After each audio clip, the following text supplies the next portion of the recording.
গ্রাম বাংলার থেকে বহুদূরে পৃথিবীর ওপর তৈরি হয়েছিল এক ফুলকপির রাজ্য।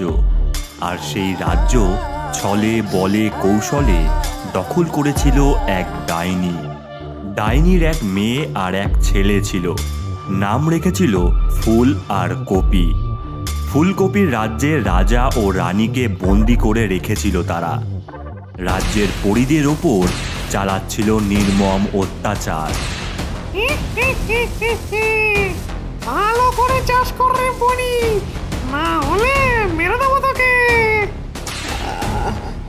আমার মেরো না, করছি আমি। এই বিষ ফুলকপি ওই মানুষ জাতিকে শেষ করে দে। কর। এই বুড়িটার মরার সময় এসেছে। যা মামদো যা, পুড়িয়ে মেরে দে। আঙ্কে রানীমা, এই চল চল।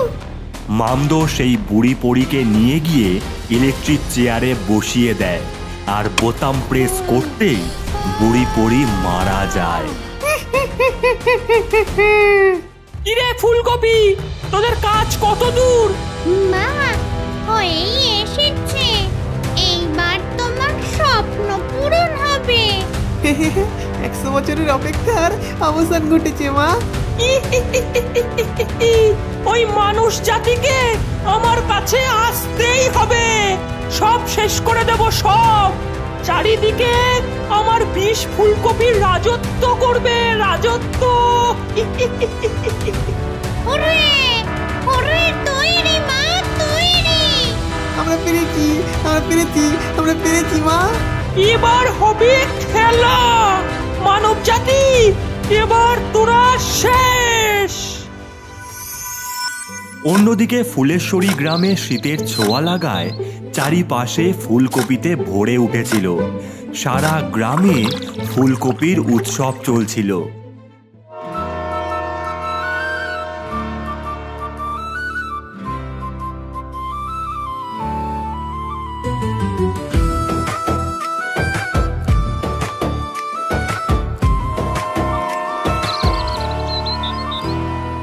এলো এলো এলো রে গ্রাম জুড়ে এলো ফুলকপি, তাক ডুমা ডুম ডুম ডুম বাজলো মাদল, হাসলো গ্রামবাসী।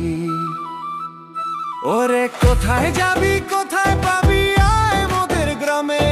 ফুলকপিতে ভরা ঝুড়ি পাবি মোদের প্রাণে। এলো এলো এলো রে গ্রাম জুড়ে এলো ফুলকপি, তাক ডুমা ডুম ডুম ডুম বাজলো মাদল, হাসলো গ্রামবাসী।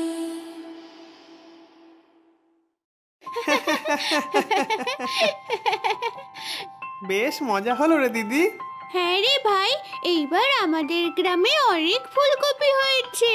হ্যাঁ, সবাই খুব খুশিতে আছে। গ্রামে রাত নেমেছে, চারিদিকে শেয়ালের ডাক শোনা যাচ্ছে। এমন সময় গ্রামের শেষ প্রান্তে হঠাৎই একটা কঙ্কালমুখী ফুলকপির সৃষ্টি হয়।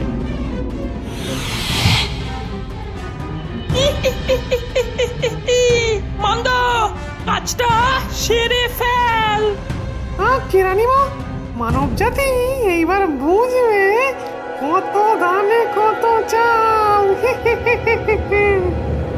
এরপর ডাইনি আর মামদো মিলে থলি থেকে নানান বিষ ফুলকপিগুলোকে গ্রামের ফুলকপির বাগানে ছেড়ে দেয়। ছাড়তেই বিষ ফুলকপিগুলো ফুলকপির মধ্যে প্রবেশ করতে থাকে। কাজ হয়ে গেছে, কাল সকালেই হবে কেল্লা ফতে। ওরে ওরে, একটু ফুলকপি খা রে তোরা, তারপর বুঝবি কি জিনিস খেলি।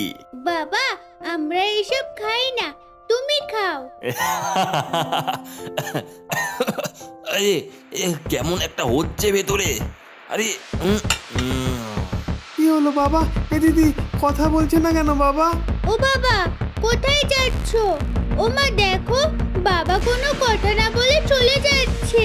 গোপাল আর গৌরী তখনও জানে না তাদের বাবা না, শুধু গ্রামের প্রচুর মানুষ বশ হয়েছে ডাইনির। তারা প্রত্যেকে গ্রামের শেষ প্রান্তে যাচ্ছে কঙ্কালরূপী ফুলকপির দিকে। ভাই, ওই দেখ, হাবলু কি যে হলো, চল দিদি সবাই কোথায় যাচ্ছে দেখি। এরপর তারা দেখতে পায় গ্রামের অনেক মানুষ একে একে সেই কঙ্কালরূপী ফুলকপিতে প্রবেশ করে যাচ্ছে। হঠাৎ করে আমাদের গ্রামে কি হলো রে দিদি? আমাদের খুঁজে বার করতেই হবে, আমাদের সকলকে বাঁচাতেই হবে। চল দাদুর কাছে। ওরে আয় আয় আমার সোনা পাখিরা, আমার বিষ ফুলকপি খেয়ে আমার কাছে আয়। রানীমা, এদের কাজে লাগিয়ে দি। না, বুড়ো আর বুড়িগুলোকে আমার কোনো কাজে লাগবে না। পুড়িয়ে মার ওদের। বাচ্চা আর জোয়ানগুলোকে চাষ করা দিয়ে যা। তাই হলো, মামদো বুড়োদের জ্বালিয়ে দেয় আর অন্যদিকে মহিলা লোকের ওপর নির্বিশেষে অত্যাচার চালায় আর কাজে লাগিয়ে দেয় তাদের। মা, এই সমগ্র পৃথিবী আমাদের হবে। সব জায়গায় 20 ফুলকপি চাষ হবে। দাদু, আমাদের গ্রামকে যে করেই হোক বাঁচাতে হবে। ওরা সবাই কোথায় গেছে সেটাই রহস্য। আমাদের ওই ফুলকপিতে প্রবেশ করতেই হবে। ঠিক বলেছিস ভাই। এই নিয়ে, এই ব্যাগটা তোদের সাহায্য করবে। যা যা যা, গ্রামবাসীকে বাঁচিয়ে নিয়ে আয়। এরপর গোপাল আর গৌরী মশাল হাতে সেই কঙ্কালরূপী ফুলকপির মধ্যে প্রবেশ করে। এ দিদি, আমরা কোথায় যাচ্ছি রে? জানি না ভাই, তবে সাহস রাখ আর চল। কিছুক্ষণ যেতেই তারা দেখতে পায় চারিদিক থেকে বিষ ফুলকপিরা তাদের আটক করেছে। কোথায় যাবি রে? মরবি আমাদের হাতে। এই সবাই মার, সবাই মার। আহ, আহ, আহ, আহ, আহ। সর সর। দিদি, এরা অনেক ছোট, তুই কিছু কর। Big light. এই লাইটের সামনে দাঁড়া ভাই, আমরা বড় হয়ে যাব। এরপর গোপাল আর গৌরী লাইটের সামনে দাঁড়াতেই আকারে বড় হয়ে যায়। তোদের পিষে মারবো এবার, নে মর। এই নে, মার মার। কিছুক্ষণের মধ্যেই তারা সবাইকে মেরে দেয়। আবারও তারা আগের রূপে ফিরে আসে আর সামনের দিকে এগোতে থাকে।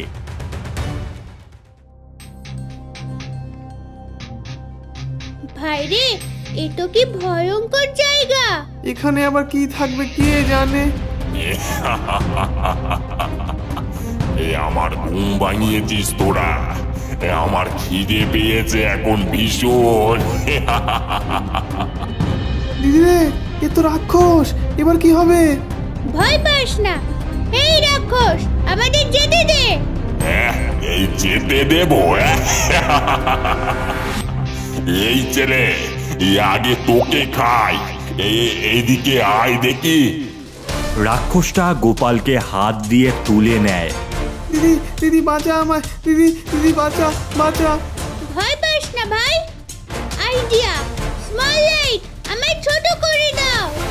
লাইট পড়তেই গৌরী ছোট হয়ে যায় আর দৌড়াতে থাকে। রাক্ষসের গা দিয়ে উঠে কানের মধ্যে দিয়ে রাক্ষসের পেটে প্রবেশ করে। আমার ভাইকে খাবে? দাঁড়া, এই নে, জ্বলে পুড়ে শেষ হ। গৌরী মশাল দিয়ে জ্বালিয়ে দৌড়ে বাইরে বেরিয়ে আসে আর রাক্ষস আগুনে পুড়ে যায়। না না, সাব্বাস দিদি, এই না হলো আমার দিদি। হয়েছে, চল এবার। ওরে ওরে, ফুল আর কপি, এরা কারা? আমার কালুকে মেরে দিল। যা যা, ওদের শাস্তি দে গিয়ে। যাচ্ছি মা। গোপাল গৌরী কিছুটা যেতেই তাদের সামনে হাজির হয় ফুল আর কপি। আজ তোদের কে বাঁচাবে? ছেড়ে দে আমাদের। আমরা আমরা গ্রামবাসীকে বাঁচাবোই। আগে আগে নিজেদের বাচ্চা। এই নে, এই নে। দিদি রে, খুব জোরে লেগেছে। আমার ভাইকে মারা? ব্যাগ, তুমি আমায় ঢাল দাও। বলতেই গৌরীর হাতে একটা ঢাল চলে আসে। এতে কি হবে? এই নে। ইয়া! আগুনের ঝলকানি ঘুরে গিয়ে ফুলের গায়ে লাগে আর ফুল মারা যায়। হে, তবে রে, এই নে, এই নে। ইয়া! আবারও একই হওয়ায় কপিও মারা যায়। না, আমার আমার বাচ্চারা, আমি আমি তোদের ছাড়বো না। দিদি, আর রাস্তা নেই, আমাদের উপরে উঠতে হবে। এই বীজটা মাটিতে পুঁতে দে। একটা গাছ ওপরের দিকে উঠতে থাকে। ভাই উঠে পড়। ইয়া! চল দিদি।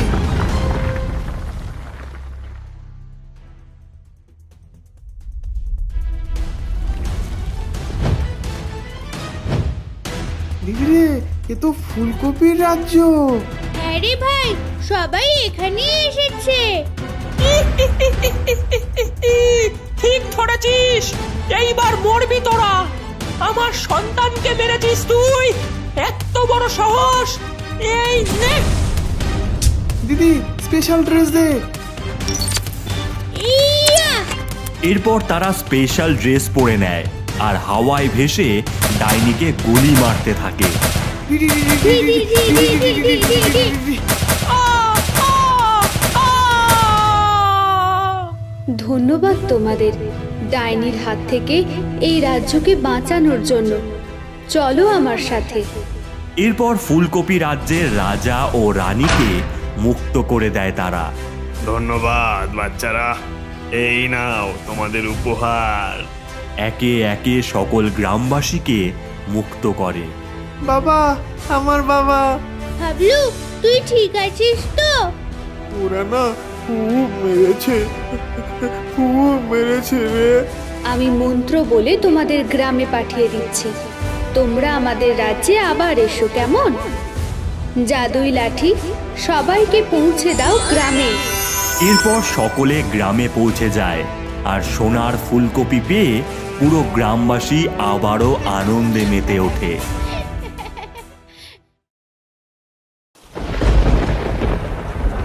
বেগুনকোদর গ্রামে এক মা হনুমান তার 3টি সন্তান নিয়ে বসবাস করত। অভাবে খিদের জ্বালায় প্রতিদিন খাবার তাদের জুটত না। একদিন প্রচণ্ড কালবৈশাখী ঝড় হওয়ায় ওরে, এই ঝড়ে কিভাবে খাবার আনতে যাই বলতো তোদের জন্য? কিন্তু মা, আমাদের যে ভীষণ খিদে পেয়েছে। হ্যাঁ মা, তুমি যেভাবেই হোক কলা নিয়ে এসো। ওরে ওরে থাম, আনছি বাবা। তবে শোন, আমি যাওয়ার পর আমি ছাড়া অন্য কেউ আসলে দরজা তোরা খুলবি না। কেন মা? এই বনে এক ডাইনি রয়েছে, অনেক দিন ধরে তোদেরকে খেতে চায়। সাবধান, আমি কিন্তু থাকছি না। ঠিক আছে মা। এরপর ঝড় বৃষ্টির মাথায় মা হনুমান ছাতা নিয়ে খাবারের সন্ধানে চলে যায়। দাদা, মা তো নেই, চলো আমরা আনন্দ করি। হ্যাঁ বোন, চল, হুররে! আজ আমাদের আনন্দের দিন, নাচবো, গাইবো, অনেক অনেক দুষ্টুমি করব। আর সবশেষে মায়ের হাতের রান্না খাবো। ওরে, আমি এসে গেছি রে খাবার নিয়ে, দরজাটা খোল। এ কি, এ তো মায়ের গলা। এত তাড়াতাড়ি চলে আসলো মা? উফ দাদা, দরজাটা আগে খোলো। এরপর তারা দরজা খুলে দেওয়ায় মা হনুমান কলা হাতে ঘরের মধ্যে প্রবেশ করে। মা, কত খাবার এনেছো? খাবার? হ্যাঁ, খাবার। তোরাই আমার খাবার, তোদেরকে এইবার খাবো আমি। ওরে বাবা, এ তো আমাদের মা না, এ তো ডাইনি। অনেক দিন ধরে তককে তককে ছিলাম, আজ তোদের সব কটাকে আমার পেটে পুরবো। এরপর বাচ্চারা ভয়ে লোকানোর জন্য পালাতে থাকে। একজন রান্নাঘরে থাকা ড্রামের মধ্যে লোকায়, আর একজন দেওয়ালে ঝুলতে থাকা ঝুড়িয়ের আড়ালে ঢুকে পড়ে, আর একজন আলুর বস্তার মধ্যে ঢুকে পড়ে। কিন্তু ডাইনি তখনও জোরে জোরে হাসতে থাকে। কোথায় লুকাবি রে? আয়, একেবারে আমার পেটে লুকাবি তোরা। এরপর ডাইনি বাচ্চাগুলোকে একে একে খোঁজে আর সব কটাকে গলা ধরে একসাথে মুখ বড় করে গিলে খেয়ে নেয়। যা, এবার পেটে গিয়ে থাক, যখন আমার মনে হবে তখন হজম করে নেব। সেই রাতে ডাইনি বাচ্চাগুলোকে গিলে সেখান থেকে উড়ে চলে যায়। পরের দিন সকাল হয়। মা হনুমান ঝুড়ি মাথায় করে কলা নিয়ে ফিরতে থাকে বাচ্চাদের জন্য। আজ বাচ্চারা অনেক খুশি হবে, ওদেরকে কলার নানান রেসিপি বানিয়ে খাওয়াবো। এ কি, দরজা খোলা কেন? গোপাল, সুভদ্রা, কোথায় তোরা? বলরাম, কোথায় তোরা? আওয়াজ দিচ্ছিস না কেন? গোপাল, যার ভয় পাচ্ছিলাম সেটাই হলো না তো? না, আমাকে খুঁজতে হবে আমার বাচ্চাদের। এরপর মা হনুমান তার বাচ্চাদের খুঁজতে শুরু করে। বন জঙ্গল, পুকুর পাড়, মন্দিরে কোথাও দেখতে পায় না। এরপর সে গাছের ঝুড়ির সাহায্যে ঝুলতে ঝুলতে যায়। গোপাল, বলরাম, সুভদ্রা, কোথায় তোরা? সাড়া দে। এক গভীর ঘন অরণ্যে ডাইনি ঘুমিয়ে রয়েছে, আর তার পেট থেকে আওয়াজ ভেসে আসছে। মা, মা, আমাদের বাঁচাও, আমাদের বাঁচাও, আমাদের বাঁচাও।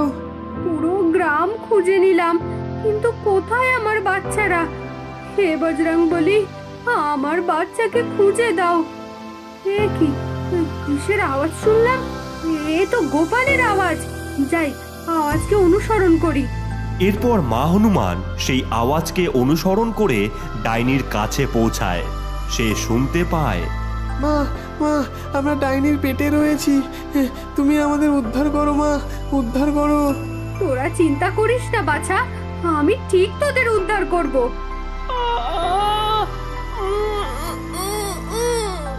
এই ডাইনি মনে হয় জেগে যাবে, তবে একে আমি ছাড়বো না। কিন্তু এখন আমায় যেতে হবে। ক্রোধে রাগ চেপে রেখে মা হনুমান সেখান থেকে চলে যায়। আর এদিকে ডাইনি ঘুম থেকে ওঠে। উফ, জব্বর ঘুমটা হলো, তবে শয়তান বাচ্চাগুলো খুব জ্বালাচ্ছে। আজ রাতেই ওদের হজম করব। কি ডাইনি দিদি, একাই খাচ্ছ? একাই হজম করছো? আমরা কি খাবো না? খাবো না আমরা? উফ, চলে আসলো ভিখারির মতন খাবার চাইতে, খেয়ে হজম হলো না এখনো। দেখ ডাইনি, আমাদের খাবারের একটা ব্যবস্থা কর। আরে আরে আরে, রাখছো কেন? সব ব্যবস্থা আছে। কি ব্যবস্থা? ওদের বাচ্চাগুলোকে আমি গিলেছি, ওদের মাটা বেশ বড় সড়ো। ওটাকে ধরলেই তোমাদের সবার হয়ে যাবে। বাহ বাহ, খুব ভালো। এই তবে কিভাবে ধরবি? কলা গাছ সেজে কলা বাগানে বসে থাকবো, যেই ওদের মা আসবে অমনি ঘাটটা মোটকে মেরে দেব। ডাইনি, বাহ। কথা মতন ডাইনি উড়ে গিয়ে কলা বাগানে কলা গাছ সেজে বসে পড়ে। এই বুদ্ধিটা কেমন বার করেছি বল? হ্যাঁ ভাই, কলাগুলো বিক্রি করে আমরা আমাদের ব্যাট আর বল কিনবো। এ পাচু, তাড়াতাড়ি ভ্যানটা চালা, আবার কলাগুলো বেচতে যেতে হবে তো। এরপর বাচ্চারা ভ্যান নিয়ে কলা বাগানে ঢোকে, আর সবাই গাছ থেকে কলা পাড়তে থাকে। হাবলু কলাগুলোকে বস্তায় ঢোকাতে যাবে, এমন সময় সেখানে মা হনুমান এসে হাজির হয়। এ কি হনুমান, এই হুস হুস হুস। যা যা, হুস হুস। আমায় দয়া করে তাড়িও না তোমরা। কি রে পাচু, এ তো কথা বলছে রে। আমার কাছে সময় অনেক কম, তোমাদের কাছে সাহায্য নিতে এসেছি আমি। আমার বাচ্চাদের ওই ডাইনি গিলে নিয়েছে, ওদেরকে উদ্ধার করতেই হবে। এ কিভাবে হলো আমাদের বলো তো? এরপর মা হনুমান সমস্তটা খুলে বলে।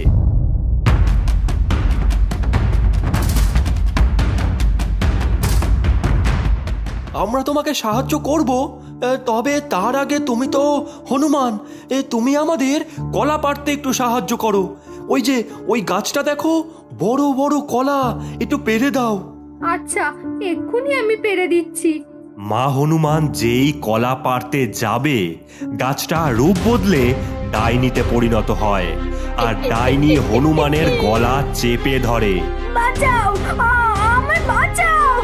তবে রে ডাইনি, এই তোরা সবাই কলা মার ডাইনিকে।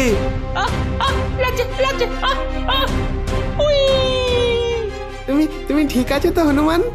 তোমাদের অনেক ধন্যবাদ আমায় বাঁচানোর জন্য। আমার মাথায় একটা বুদ্ধি আছে তোমার বাচ্চাদের উদ্ধার করার জন্য। কি বুদ্ধি? আজ রাতেই হবে কাণ্ড। আর কিছুক্ষণ পরেই আমি তোদের সবাইকে হজম করব। আগে তোরা, তারপর তোদের মাকে। হঠাৎই ডাইনির সামনে 3টে হনুমান এসে হাজির হয়। এ কি, আরো বাচ্চা হনুমান? বাহ বাহ, আবারও খাবো তোদের। কোথায় ছিলি বাছা? আসো দেখি আমার পেটে। এরপর ডাইনি ঝড়ের বেগে 3টে হনুমানকে হাতে ধরে নিয়ে যেই মুখে পুড়তে যাবে, পাঁচু, চোখে লঙ্কার গুঁড়োটা মার, চোখে লঙ্কার গুঁড়োটা মার। এই নে ডাইনি। ওরে বাবা রে, জ্বলে গেল জ্বলে গেল জ্বলে গেল, আমার চোখ জ্বলে গেল। ওরে বাবা। ওরে আমরা হনুমান না রে ডাইনি। হাবলু, ল্যাংচা, এ ডাইনির হাত পা গাছের সাথে বেঁধে দে। কথা মতন কাজ হলো, তারা ডাইনিকে বেঁধে দিল। মা হনুমান, এইবার তুমি ডাইনির পেট কেটে বাচ্চাদের বার করো। না, ছেড়ে দে আমায়, ছেড়ে দে, ছেড়ে দে, ছেড়ে দে। এরপর মা হনুমান ডাইনির পেট কাটতে লাগলো। একে একে ডাইনির 3টি বাচ্চা বেরিয়ে আসলো ডাইনির পেট থেকে। হুররে হুররে, মা আমরা বেঁচে গেছি। হ্যাঁ বাবা, এই সবই হলো এই বাচ্চা মানুষদের জন্য। বাচ্চা হনুমানেরা, তোমরা এই মশাল দিয়ে আমাদের লেজে আগুন লাগাও। এরপর পাঁচু, হাবলু আর ল্যাংচারা আগুন লেজ নিয়ে ডাইনির গায়ে আগুন লাগায় আর ডাইনি আগুনে জ্বলতে থাকে। খুব মজা, খুব মজা। খুব মজা, খুব মজা।